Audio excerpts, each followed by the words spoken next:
So last week, the challenge was to think about something that you hope for, something that you desire, and to pray about it and to really try to tap into and feel the emotions of what it would feel like to receive that hope, that desire, and to harness those emotions to really see what it feels like.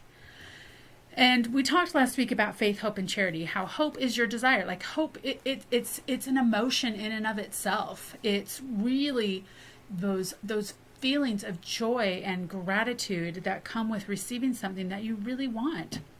And faith, again, is taking the inspired action.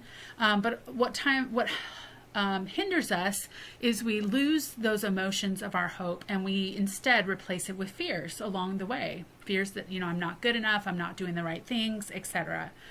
And then charity is there to help us along the way. Charity is there. It's a gift from Jesus Christ to help take away that fear that's preventing us from exercising the faith that will help us to arrive at our hopes, to receive our hopes from Jesus Christ. So I want to build on that this week and bring in another concept that's also important, and that's a concept of learning by experience. So here's a quote from Elder David A. Bednar, and he says, "Learning by faith and from experience are two of the central features of the Father's plan of happiness." And I want to stay on this for a second. Learning from experience. That's a concept that most of us are familiar with, and we're familiar with this idea that we're here on earth to have experiences, to learn, to grow, to progress. But I don't know that we have a great sense for kind of some of the nuances of that and kind of how we can maybe accelerate our growth, and particularly how we can take some of the pain out of that growth. And so I want you to just think for a minute. What is the byproduct of experiences? When you have experiences in life, an experience where maybe somebody said something hurtful to you, or an experience where maybe you're at an amusement park having fun with your friends. If you think back on past experiences that you've had in life, the ones that you remember are the ones that have some kind of emotion attached to them, either a positive emotion, joy, peace, love, or a negative emotion like anger, fear, or pain, sorrow. And what I want to invite you to think about or to realize is that the byproduct of experiences are emotions. Every experience we have brings some kind of emotion with it. And this is important. It's interesting. We come to earth, we're having all these experiences, but our lives are different. My experiences aren't the same as your experiences, and some of the things that are hard for me might be easy for you and vice versa. But we all have the same emotions. We feel the same range of emotions.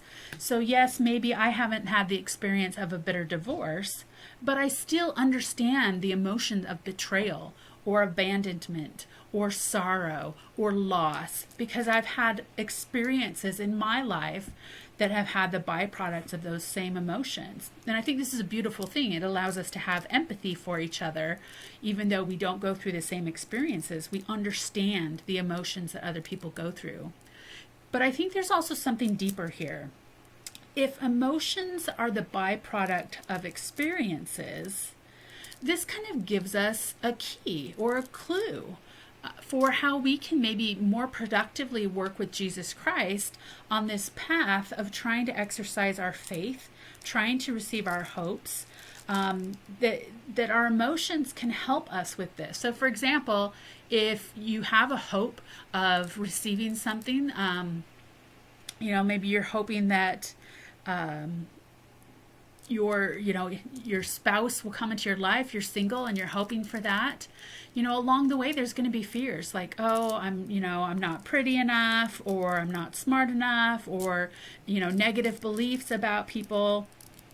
And those fears come up and they prevent us from exercising our faith, because then we're not feeling the joy of receiving the thing that we want to receive. So we can use our emotions then to kind of look and check in with ourselves, to check in with our Father in heaven, to understand where things need to be healed in our lives.